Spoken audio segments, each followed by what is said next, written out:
right, I won't do that again. I'm sorry. I'll see myself out.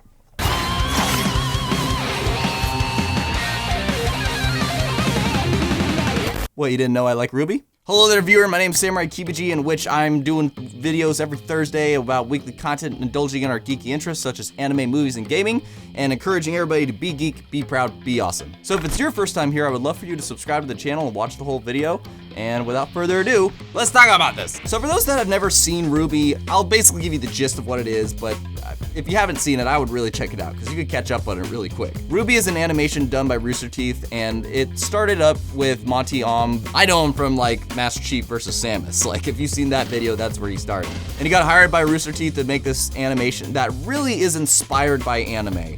And it deals with these things called, or people, hunters and huntresses, that are being trained to fight these creatures of Grimm. They are the manifestation of negativity and fear and so on. And that's really the general plot. And as you get further along, especially Volume 3 onwards, yes, they're called volumes, not seasons, the plot definitely thickens. So that's the general gist of the show. And the four main characters is RWBY, Rose, and Weiss, and Blake, and Yang, and I just realized something in this recording. I didn't realize their names and the colors started with the same letters. I'm an idiot.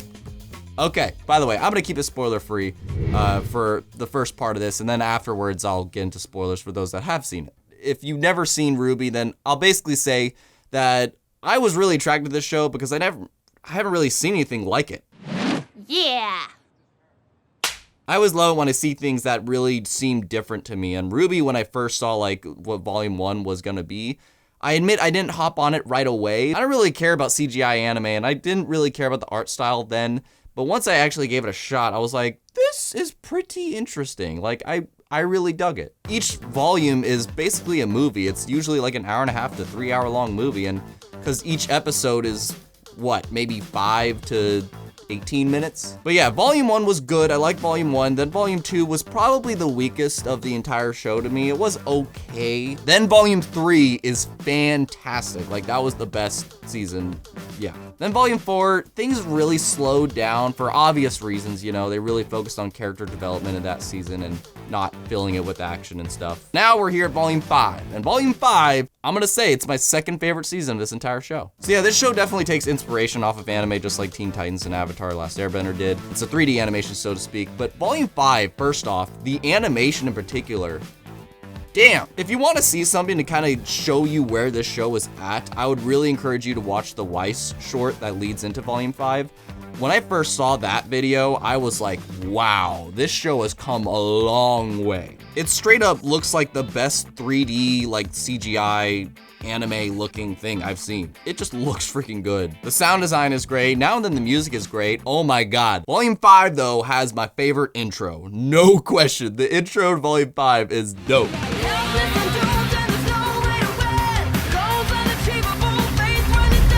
The show did a good job of getting me intrigued in it up to this point. And, you know, I understood that Volume 1 through 3, that's when the kids are being kids. They're still growing. Even the adults kind of acknowledge that. And Volume 4 onwards is them entering the adult world and having to be involved in some thick shit. And this season was really pleasant because it was a lot of moving on, because Volume 4 was just, it was really slow and building the characters. Again, I got why they did that, but it just wasn't that entertaining compared to the other seasons. But Volume 5 has a lot of jaw-dropping moments. We are moving forward on things that we were building up, and you really feel related with these characters because of how much time you spent with them. You know, if they like someone and that someone gets hurt, you're like, shit! So this season did a good job of really, you know, being with the characters and having action in it, and the action still doesn't compare to the choreography that Monty was obviously involved in with the first 3 seasons, but I think everything else is still just great, and I believe you would be proud. I hope you would anyways. But yeah, Volume 5, guys, I really love the animation. Sound design was awesome. The characters,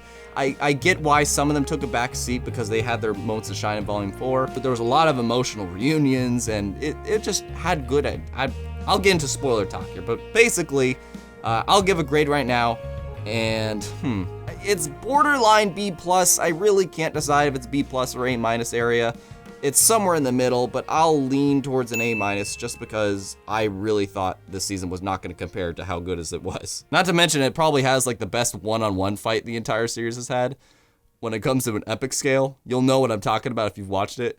Speaking of which, if you don't want to hear any spoilers, thank you so much for watching. I really endorse you check out this show because each season, like I said, is just a movie length, so you could catch up on it really quick, and you can watch Volume 6 around the same time that I watch it. You can find it anywhere. It's easy. It's a web series. Quick special thank you to my patrons for making this video possible. You guys truly, truly do. If you guys want to join them and get like things like show notes and full reactions and so on, I'd love for you to make this content possible by clicking the card above or in the description down below. Otherwise, guys, if you want to avoid spoilers, just skip to like the last 30 seconds of this video.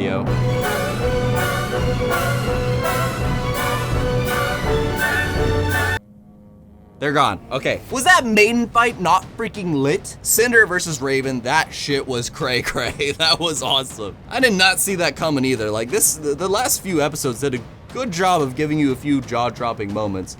I was kind of hoping that, you know, the big strong guy was gonna have a bit more of a twist to reveal about Oz. I would say he was the only part of it that was like, dang it, I thought you were just gonna add even more to this, but there was already enough going on, so. Blake's involvement with their village and everything that the Faunuses were doing, that paid off in this season. I admit in Volume 4, I really didn't care about it. It was the least interesting part of Volume 4 to me, and I didn't see where it was going and if it would pay off. I get what she's trying to do, but it didn't feel connected. And this one, I was much more compelled by it. I saw the actions of the village doing stuff, and it's because Volume 4 builds all that character development with each of the characters.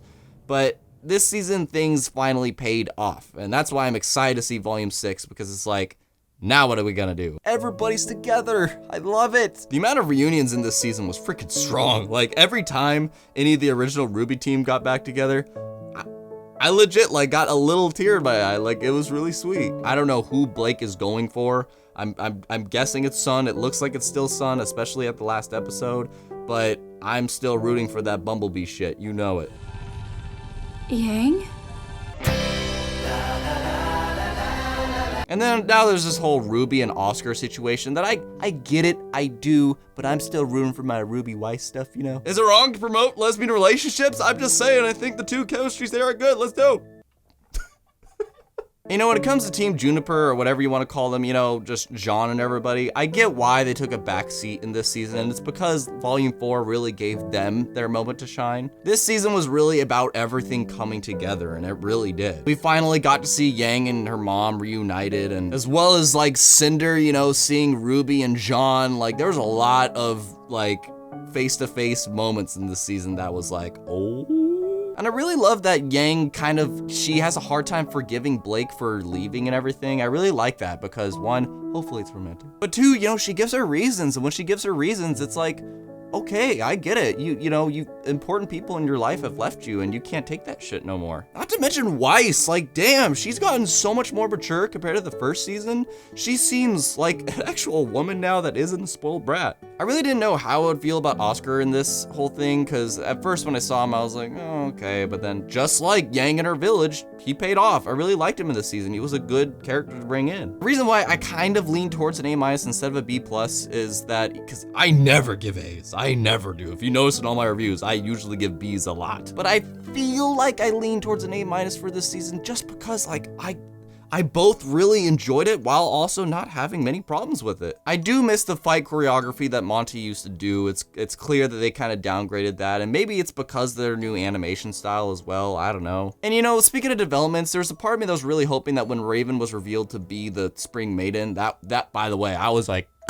a part of me was kind of hoping when she and Yang were face to face that it would be explained that, you know, the reason she left was because she realized she was a Spring Maiden and she didn't want to endanger her family and so on. But I get it, it stays true to her character. She's a survivor, that's all she is. And I guess I was actually like, I didn't really care that I didn't get that explanation. I thought that was gonna be another twist of that's the reason I left you guys. And that's also why I wanna be in isolation and just stay out of everybody's way. But no, she's a survivor and that's what she is. And I really don't mind that. Like that sticks true to her character. There's a lot of things I could discuss, and that's why I really want you guys to leave a comment down below, just anything, whether it's certain relationships or reveals and so on. Just make sure if it's spoilers, put a few enter bars and just avoid you know, people seeing that. And if you enjoy this, give it a thumbs up, because I would love to do more reviews like this in the future. I really encourage you to click on the cards around that are gonna pop up. If it's your first time here as a new viewer, then I encourage you to subscribe to the channel, in which I have weekly content every Thursday to indulge in our geeky interests, to love what we love and be proud of it, and that will bring in awesomeness to our lives, and as well as to check out more content down below. And if you're already a part of here, then really check out my Patreon, guys. It really helps me out. But thank you guys so much for being here, and I will catch you in another video.